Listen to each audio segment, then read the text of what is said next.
성도님들 안녕하세요. 여러분의 찬송가 며칠까지 부르셨습니까? 어떤 공직 출신의 대선주자가 가족 모임에서 애국가를 4절까지 부른다고 하던데 나라를 사랑하는 마음을 그렇게 표현했다고 합니다. 저는 우리가 우리 주님을 사랑하고 그분의 나라에 애정을 가지고 하나님의 찬송가의 모든 절을 다 불렀으면 좋겠습니다. 시편 66편은 찬송시, 즉 찬송의 가사입니다. 1절부터 12절까지는 찬양이고 13절에서 20절은 감사인데 앞에 찬양은 회중들이 행진하면서 부르는 행렬 찬송이고요. 뒤에 감사는 예배 인도자의 개인 찬송입니다. 오늘 우리가 다룰 행렬 찬송은 다시 세 가지로 구분될 수 있습니다. 1절부터 4절, 5절부터 7절, 8절부터 12절의 세 부분으로 구성되어 있는데요. 이는 회중들이 행렬하면서 찬송하는 그 찬송가의 1절과 2절과 3절입니다. 먼저 찬송의 1절인 1절부터 4절은 찬양에 대한 명령입니다. 찬양에 대한 명령은 누구에게 주어졌을까요? 4절을 보시면 온 땅, 7절은 나라들, 8절은 만민들에게 찬송 명령이 주어졌습니다. 모든 땅과 국가들, 민족들이 하나님을 마땅히 찬양해야 합니다. 3절은 하나님을 왜 찬양해야 되는지 그 근거를 보여줍니다. 주의 일이 어찌 그리 엄위하신지요. 5절도 동일한 말이 나타납니다. 사람의 아들들에게 행하심이 엄위하시다. 그럼 엄이라고 하는 말이 무엇일까요? 하나님이 크고 두려우신 분이시고 능력이 있으신 분이라는 뜻입니다. 그래서 3절을 보시면은 주의 원수가 그 앞에서 복종하게 되는데 이는 하나님 앞에 모든 나라와 백성들이 그들의 교만을 꺾고 하나님 앞에 겸손해졌다는 뜻입니다. 그리고 하나님을 두려워하고 경외하게 되었다는 뜻입니다. 여러분 이게 찬송의 1절, 찬송의 시작입니다. 여러분 그러니까 우리가 찬송을 하고 예배를 드리고 하나님을 진정으로 그분이 기뻐하신 예배를 드리려고 한다면 우리 안에 있는 이 교만이 꺾이지 않고는 절대로 불가능하다는 뜻입니다. 여러분 예전에 지존파라고 하는 살인자들 기억하시죠? 남의 목숨을 쥐고 흔들 수 있는 자신들이 바로 지존자라고 하는 뜻입니다. 여러분 이게 얼마나 무서운 생각입니까? 저는 하지만 우리도 비슷하다고 생각합니다. 정도의 차이는 있지만 직장에서 우리가 조그만 자리에 앉거나 교회에서 조그만 직분을 가질 때 혹은 가정에서 내가 가장의 위치에 있을 때 얼마나 많은 폭력들이 우리를 통해서 일어나는지 모릅니다. 우리가 사람의 목숨을 또는 사람의 인격을 사람의 행위를 컨트롤할 수 있는 위치에 서 있다고 하는 교만이 있는 것입니다. 우리는 항상 이 교만을 경계하고 교만하지 않도록 우리 자신들을 감찰해야 되는 것입니다. 지존파 얘기하다가 좀 어긋났는데요. 천안에 비슷한 상호를 가진 가게가 있습니다. 여러분 지존 짬뽕이라고 들어보셨습니까? 이 집 광고하는 건 아니고요. 저 이 집 짬뽕 참 좋아하는데요. 제가 이제 학교를 강릉에서 나왔는데 강릉에 교동짬뽕이라고 하는 짬뽕집이 있는데 그 짬뽕집 맛하고 좀 비슷한 맛이 납니다. 그래서 좋아하는 것 같아요. 근데 이 집에 가면 아주 재미있는 메뉴들이 있어요. 아주 매운 지옥 짬뽕이 있습니다. 아직 저는 먹어보지 않았습니다. 그리고 아주 매운, 여러분 예상되시죠? 지옥 짜장도 있습니다. 그런데 심지어 지옥 만두도 있습니다. 저 아직 먹어보지 않았는데 엄청나게 매운 만두인 것 같습니다. 여러분 재미있죠? 근데 저는 이 메뉴들의 이름들을 신앙적으로 생각을 해봤어요. 그래. 지옥은 다른 곳에 있지 않고 지존자 앞에서 자신을 지존자로 높이는 것이구나. 여러분 이 말 뜻 이해 가시겠어요? 정말 하나님 앞에서 두렵고 떨리는 일이 뭐냐면은 자신을 지존자로 높이는 거예요. 주어진 환경 가운데 힘이 요만큼이라도 있으면은 우리를 높이는 그 교만, 내가 모든 것들을 컨트롤할 수 있는 컨트롤 타워로 역할을 할 수 있다고 생각하는 그 교만인 거예요. 그게 참으로 두려운 일이에요. 그런 사람들은 아까 제가 말씀드린 것처럼 매운맛을 봐야 됩니다. 지옥의 매운맛을 봐야 정신을 차립니다. 주님이 여러분을 지존자의 자리에서 내려오게 하실 때가 있어요. 인생의 매운맛을 주실 때 여러분 정신을 차리고 우리는 자아의 왕자에서 주님을 모시는 은혜가 있기를 바랍니다. 저는 계몽주의 이후부터 특히 20세기를 자아의 시대라고 생각합니다. 데카르트의 생각하는 철학적 자아에서부터 심리학의 부흥으로 자아는 세계의 중심이 되었습니다. 온라인 네트워크와 SNS의 발달로 이 자아는 자충족적 시스템을 구축하려고 하는 것처럼 보여요. 이 말이 어려우시죠? 인간은 하나님을 경외하고 그분 앞에서 여러분 자아를 죽이고 그분을 높이는 예배를 드릴 때 영적인 자양분을 공급받을 수 있어요. 이런 이만 명심하세요.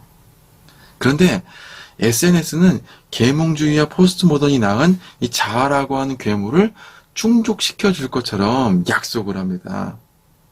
그런데 그 결말은 공허해요. 기독교는 이 공허를 메우고 삶을 지속시킬 수 있는 유일한 힘을 제공해요. 바로 살아계신 하나님을 높이는 거예요. 거꾸로 자아를 죽이는 거죠. 여러분의 영적 자양분이 고갈되지 않고 충족받는 그 첫걸음이 무엇인지 아십니까? 오늘 본문에 나온 것처럼 참된 예배의 찬송을 드릴 수 있는 첫걸음 1절이 뭔지 아십니까? 아이러니하게도 그 충족받고 싶어하는 자아를 죽이는 겁니다. 자아라는 벽이 허물어져야 하나님의 영광이라고 하는 양분이 여러분 마음 가운데 흘러 들어갈 수가 있어요. 또한 자아라고 하는 늪에서부터 해방되어야 진정한 자유를 경험하고 하나님의 은혜를 경험할 수 있게 돼요. 그래야 내 안에 허물투성이뿐인 자아가 사라지고 하나님의 영광으로 가득 차게 돼요. 여러분 좀 감이 오세요? 하나님의 영광으로 가득 찬 곳, 바로 하나님의 처소 성전이 되어가는 과정이에요. 이게 여러분의 교만이 꺾이는 고통이 있으세요? 여러분이 성전이 되어가는 과정이에요. 여러분이라고 하는 허물투성이인 자아가 사라지고 하나님의 영광으로 가득 차게 되는 진짜 이 내용과 양분과 진실과 진리가 있는 성전이 되어가는 과정이에요. 이게 바로 예배의 찬송을 드릴 수 있는 1절이에요. 행렬찬송가 2절인 본문 5절에서 7절은 열방에게 하나님이 하신 일들을 뭐라고 말해요? 맹목적으로 찬송하는 것이 아니라 찬송의 가사가 되는 하나님의 위대하심을 알고 경험하라고 합니다. 일종의 교회 양육이라고 할 수 있습니다. 교회 양육의 내용은 크게 두 가지, 창조의 위엄, 구원의 위엄으로 나눌 수가 있어요. 6절을 보시면 바다를 변하여 육지가 되게 하시고 무리가 걸어서 강을 건넌 것은 이스라엘이 출애굽하고 가나안 땅으로 들어간 그 하나님의 구원을 연상시키죠. 동시에 바다와 육지가 나뉜 것은 출애굽 때만 일어난 것이 아니라 창조 때에도 일어난 사건이죠. 바로 6절은 하나님의 창조주 되심과 구속주 되심이라고 하는 지식을 가르쳐주고 있습니다. 칼빈의 기독교 강요에서 말한 것 같이 창조주 하나님을 아는 지식과 구속주 하나님을 아는 지식을 가르쳐야 하는 것입니다. 여러분, 우리는 우리의 예배를 위해서 창조주와 구속주 되신 하나님에 대한 지식을 가르치고 있습니까? 성도들이 그저 바보가 되어 목사가 성경적이지도 않은 아무 이야기나 던지면 아멘하게 만들어야 하는, 그게 교회가 평탄해지는 길이에요. 물론 지식만 가득 차서 목사 설교 판단하는 것은 그거는 하나님을 아는 지식은 병든 지식이에요. 하지만 우리는 하나님이 하신 일들을 쉬지 않고 가르쳐야 되는 것입니다. 그래서 그 하나님을 모든 삶의 순간마다 경험하게 돕고 고백하도록 이끌어야 되는 거예요. 이게 바로 교회의 존재 이유입니다. 저는 좀 외람되지만 교회마다 왜 성가대 신앙 양육 안 시키는지 이해가 안 가요. 어떤 목사님은 그래서 제자 훈련 방해하는 공동체로 1순위로 성가대를 꼽았어요. 성가대 없애버렸어요. 성가대만 들어가면 제자 훈련 안 받고 성경 공부 안 받고 자기들끼리 모여있는 하나의 섬이 되는 거예요. 그 이유가 뭔지 아세요? 지휘자예요. 지휘자는 그 교회 양육을 받지 않고 그 교회에서 커간 성도가 아니에요. 대부분이. 그렇지 않은 경우도 있지만 어디 대학에 있는 교수, 유능한 이름 있고 간판 있는 그 교수를 데려와서 프리랜서처럼 그 기능, 직능만 맡기는 거예요.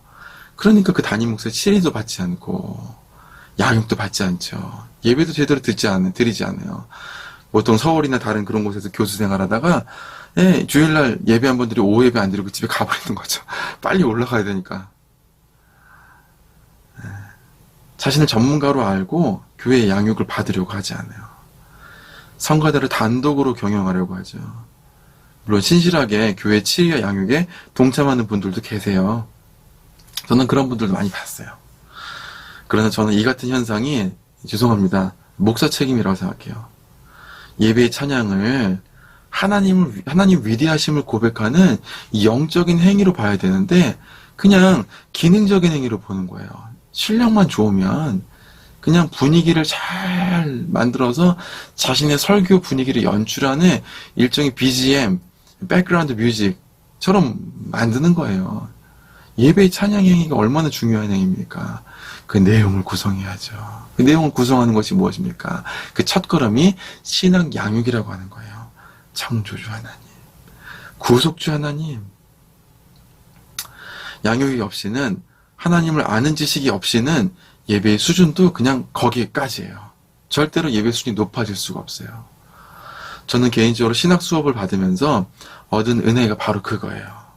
예배의 내용을 알고 예배의 대상이 되는 그 하나님에 대한 지식을 알게 되면서 예배가 깊이가 있어졌어요.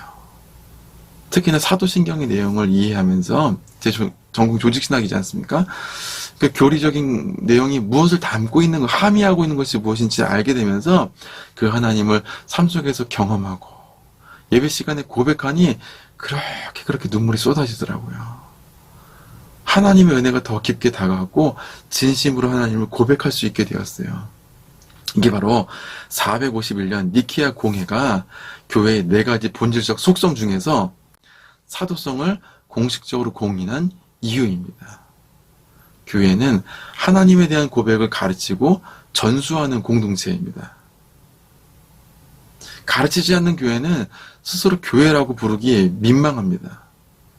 가르치지 않고 찬양하고 찬양의 기술들을 연마하고 예배하는 것은 기능적, 즉 껍데기만 포장하는 수준이 낮은 예배를, 수준이 낮은 고백을 양산할 수 있어요. 교회는 우미나 정책을 쓰면 안 돼요.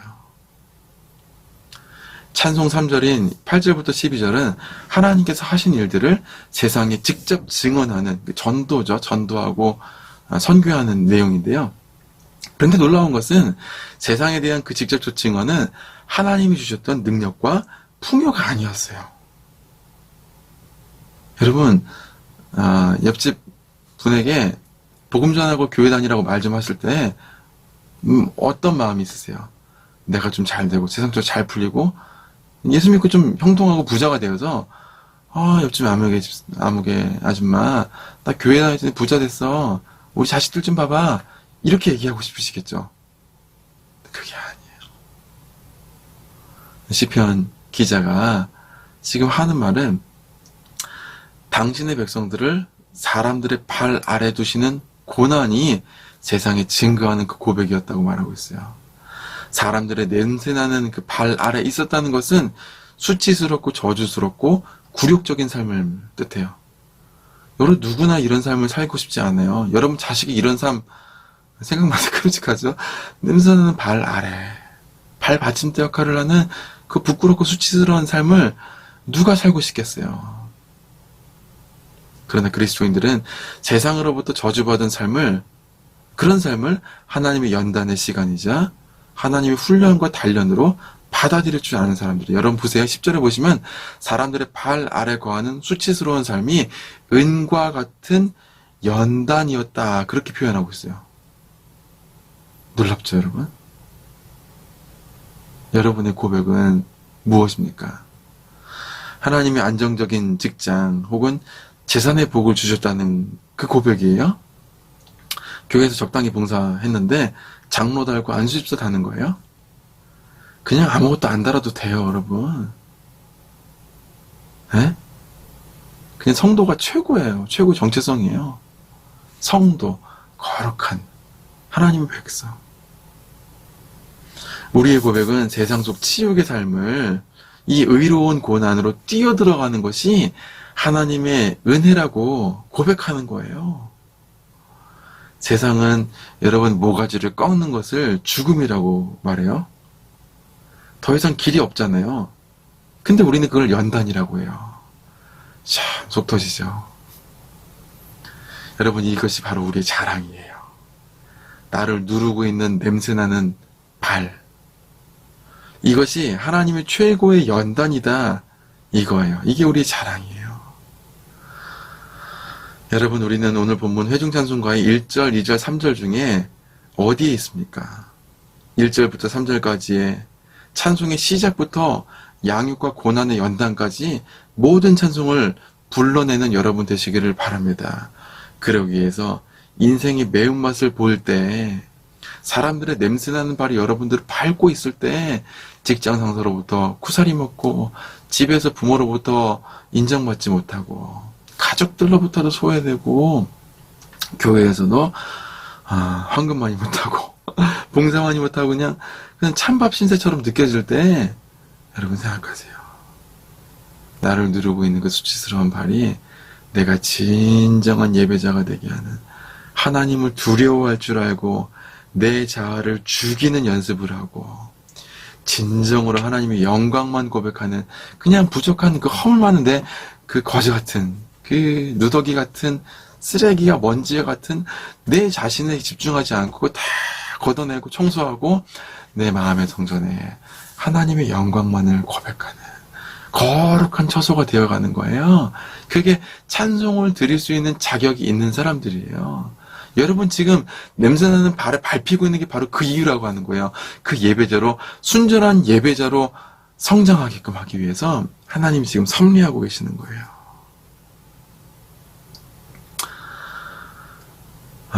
은처럼 빛나는 경건을 통해서 하나님의 찬양을 연습하는 찬양대 연습 시간이에요. 여러분, 밟고 있는 발이 그 축복의 발임을 믿음으로 고백하고 살아내는 여러분 되시기를 주의 이름으로 축원합니다. 기도하겠습니다.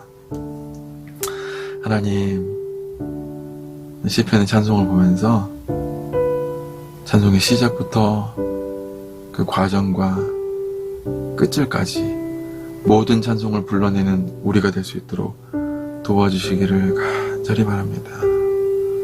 삶의 위기가 있을 때 낙심하지 않고 교회를 멀리하는 것이 아니라 참된 예배자와 찬송자가 되도록 하기 위한 하나님의 섭리인 줄 깨닫고, 수치스럽고 부끄러운 그 삶을 진정한 예배자가 되기 위한, 고난 중에 고백을 할 수 있는, 참된 고백을 드릴 수 있는 진정한 찬양대가 되게끔 하기 위한 하나님의 은혜임을 고백하고 살아가는 우리들 될 수 있도록 인도하여 주시옵소서. 예수님의 이름으로 기도합나이다. 아멘.